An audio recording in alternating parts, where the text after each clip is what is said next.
Hello welcome to my YouTube channel. അപ്പോൾ ഇന്നത്തെ video ഒരു ഡേ ഇൻ മൈ ലൈഫാണ് കേട്ടോ. ഞാൻ പ്രസവരക്ഷയ്ക്ക് വന്നിരിക്കുകയാണ്. അപ്പോൾ ഇവിടുത്തെ ട്രീറ്റ്മെൻറ്റൊക്കെ ചെയ്ത് തുടങ്ങിയപ്പോഴത്തേനും വീണ്ടും എൻ്റെ ശത്രു പുറപ്പെട്ടിരിക്കുന്നു, മുഖക്കുരു. അതിന് വേറൊരു മരുന്ന് തരാമെന്ന് പറഞ്ഞിട്ടുണ്ട് കേട്ടോ. അപ്പം അത് കഴിഞ്ഞിട്ട് രാവിലെ തന്നെ എനിക്ക് കിട്ടുന്നത് എന്താണെന്ന് വെച്ചിട്ടുണ്ടെങ്കിൽ നാരങ്ങയും മഞ്ഞളും തേനൊക്കെ കൂടിയിട്ട് ഉള്ളൊരു വെള്ളമാണ്. അത് രാവിലെ തന്നെ കുടിക്കണം വെറും വയറ്റിൽ. എനിക്ക് ഫസ്റ്റ് കിട്ടുന്ന ഫുഡ് എന്ന് പറയുന്നത് അതാണ്. എനിക്കത് ഒട്ടും ഇഷ്ടമല്ല കേട്ടോ. അതുകൊണ്ട് ഞാൻ ഒറ്റ വലിക്ക് കുടിച്ച് അവസാനിപ്പിക്കും. രസം നോക്കി കുടിക്കാൻ നിന്ന് കഴിഞ്ഞാൽ എനിക്ക് ഛർദ്ദിക്കാൻ വരും. അതുകൊണ്ട് ഞാൻ അത് വേഗം തന്നെ കുടിച്ച് അവസാനിപ്പിക്കും. അതിന് ശേഷം പിന്നെ കിട്ടുന്നത് എന്താണെന്ന് വെച്ചിട്ടുണ്ടെങ്കിൽ ഓട്സാണ് കേട്ടോ. അപ്പോൾ അതും എനിക്ക് അത്ര ഇഷ്ടമല്ല. അതുകൊണ്ട് എനിക്കിത് രണ്ടും കുടിച്ചത് അവസാനിപ്പിക്കാൻ ഭയങ്കര പാടാണ്. അപ്പോൾ ഓട്സ് പാലിൽ ഉള്ള ഓട്സാണ്. അതിൽ തന്നെ എന്താ പറയുക, ഡ്രൈ ഫ്രൂട്ട്സും ഉണ്ട് കേട്ടോ. അതായത് ഗ്രേപ്സും ആൽമണ്ട്സും ഒക്കെ വരുന്നുണ്ട്, കാഷ്യൂസും ഒക്കെ വരുന്നുണ്ട്, നട്ട്സും ഡ്രൈ ഫ്രൂട്ട്സൊക്കെ കൂടിയിട്ടുള്ള ഒരു ഡ്രിങ്കാണത്. അപ്പോൾ അതും കൂടെ കുടിച്ച് കഴിഞ്ഞ് കഴിഞ്ഞാൽ രാവിലത്തെ ഒരു ബ്രേക്ക്ഫാസ്റ്റിന് മുമ്പുള്ള പരിപാടി കഴിഞ്ഞു. അപ്പം അത് കഴിഞ്ഞിട്ട് പിന്നെ ബ്രേക്ക്ഫാസ്റ്റിനുള്ള വെയിറ്റിംഗ് ആണ് കേട്ടോ. അപ്പോൾ ഇന്നത്തെ ഒരു വീഡിയോ എന്ന് പറഞ്ഞാൽ ഡേ ഇൻ മൈ ലൈഫിനപ്പുറം ഒരു വാട്ട് എയ്റ്റിൻ്റെ ഡേ എന്ന് പറയാം. അപ്പോൾ ഇന്ന് എനിക്ക് ബൈസ്റ്റാൻഡറായിട്ട് അമ്മയാണ്. ഇത്ര നാളും സൂര്യചേട്ടനായിരുന്നു കേട്ടോ. സൂര്യചേട്ടൻ ജോലിക്ക് കയറി. അപ്പോൾ ബ്രേക്ക്ഫാസ്റ്റിന് വന്നിട്ടുള്ളത് പുട്ടാണ്. പുട്ടും കടലക്കറിയായിരുന്നു കേട്ടോ.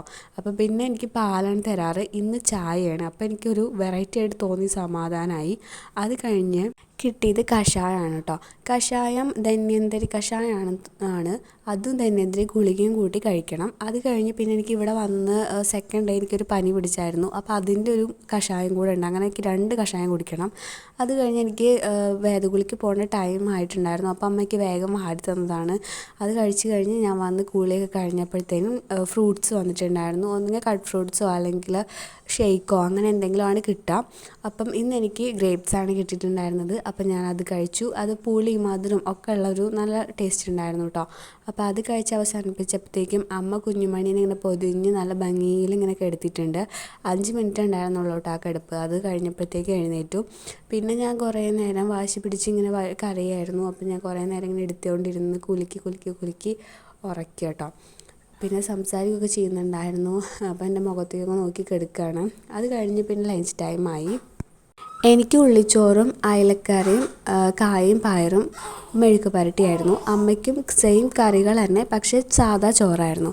എനിക്ക് ഉള്ളിച്ചോറാണ് ഡെയിലി കിട്ടുന്നത്, അമ്മയ്ക്ക് സാദാ ചോറാട്ടോ. അത് കഴിഞ്ഞ് പിന്നെ എനിക്ക് ഉലുവക്കഞ്ഞിയാണ് കിട്ടിയിട്ടുണ്ടായിരുന്നത്. അതും കുടിച്ച് കഴിഞ്ഞപ്പോഴത്തേനും അമ്മ വീട്ടിൽ പോയപ്പോൾ അതിന് പകരം ആൻറ്റി വന്നിട്ടുണ്ടായിരുന്നു. കുറേ നേരം പിന്നെ ആൻറ്റിയാണ് കേട്ടോ ഉണ്ണീനെ നോക്കിയിട്ടുണ്ടായിരുന്നത്. ആ ഒരു സമയം കൊണ്ട് ഞാനൊരു ഉറക്കമൊക്കെ പാസ്സാക്കിയിട്ടാണ് എഴുന്നേറ്റത്. പിന്നെ ഞാൻ എണീക്കുമ്പോഴേക്കും ഒരു 4 മണിക്ക് ആയിട്ടുണ്ടായിരുന്നു. അപ്പോഴേക്കും അവരെനിക്ക് വേണ്ട പാലൊക്കെ കൊണ്ടുവന്നിട്ടുണ്ടായിരുന്നു കേട്ടോ. അപ്പം ഞാൻ ആ പാലും കുടിച്ചു. ഇവിടുത്തെ പാല് ഭയങ്കര കട്ടിയാണ് കേട്ടോ. ഇങ്ങനെ വെള്ളമൊന്നും ചേർക്കാത്ത പാലാണ്. അതുകൊണ്ട് തന്നെ ഭയങ്കര കട്ടിയാണ്. എനിക്ക് ഭയങ്കര ഇഷ്ടമാണ്. പഞ്ചസാരയൊന്നും ഇടില്ല, സാദാ പാല് കാച്ചി കൊണ്ട് തരികയാണ് ചെയ്യുന്നത്. അങ്ങനെ പാലൊക്കെ കുടിച്ച് കഴിഞ്ഞ് കഴിഞ്ഞാൽ പിന്നെ കിട്ടുന്നത് നേന്ത്രപ്പഴമാണ്. അത് പുഴുങ്ങിയ നേന്ത്രപ്പഴം ഡെയിലി കിട്ടും കേട്ടോ. പിന്നെ എനിക്ക് മരുന്നായിട്ട് കിട്ടിയിട്ടുണ്ടായിരുന്നത് എള്ളാണ്. നാളികേരമൊക്കെ ഇട്ടിട്ട് നല്ല ടേസ്റ്റ് ഉണ്ടായിരുന്നു കേട്ടോ അത് കഴിക്കാനായിട്ട്. അതിൻ്റെ കൂടെ തന്നെ കിട്ടിയിട്ടുണ്ടായിരുന്ന സൂപ്പാണ്. ഇതെന്ത് സൂപ്പാണെന്ന് എനിക്കറിയില്ല. ഉള്ളിയൊക്കെ ഉണ്ടായിരുന്നു. എന്ത് സൂപ്പായിരുന്നാണാവോ എനിക്ക് മനസ്സിലായില്ല. പക്ഷേ രസമുണ്ട്. ഇവിടുത്തെ മരുന്നുകളൊക്കെ എനിക്ക് ഭയങ്കരമായിട്ട് ഇഷ്ടപ്പെട്ടു കേട്ടോ. അങ്ങനെ ഞാനൊരു ടീസ്പൂൺ കൊണ്ട് ഇളക്കി നോക്കുകയാണെങ്കിൽ എന്താ ഉള്ളതെന്നൊക്കെ അറിയാൻ വേണ്ടിയിട്ട്. പിന്നെ അതും കുടിച്ച് തീർത്തു. അത് കഴിഞ്ഞ് പിന്നെ വെറുതെ ഞങ്ങളിങ്ങനെ ചുമ്മാ ഇരിക്കുകയായിരുന്നു. പിന്നെ അത് കഴിഞ്ഞ് ഡിന്നറിന് വന്നിട്ടുണ്ടായിരുന്നത് ചപ്പാത്തിയും ഗ്രീൻ പീസ് കറിയാണ്. അതുകൂടെ കഴിച്ച് കഴിഞ്ഞപ്പോഴത്തേനും ഞങ്ങളുടെ ആ ഒരു ഡേ കംപ്ലീറ്റ് ആയി. പിന്നെ ഞങ്ങൾ കിടന്നുറങ്ങുകയാണ് കേട്ടോ ചെയ്തത്, പിറ്റേ ദിവസത്തേക്ക് പല കലാപരിപാടികൾക്ക് വേണ്ടിയിട്ട്. അപ്പോൾ അത്രയുള്ള വീഡിയോ.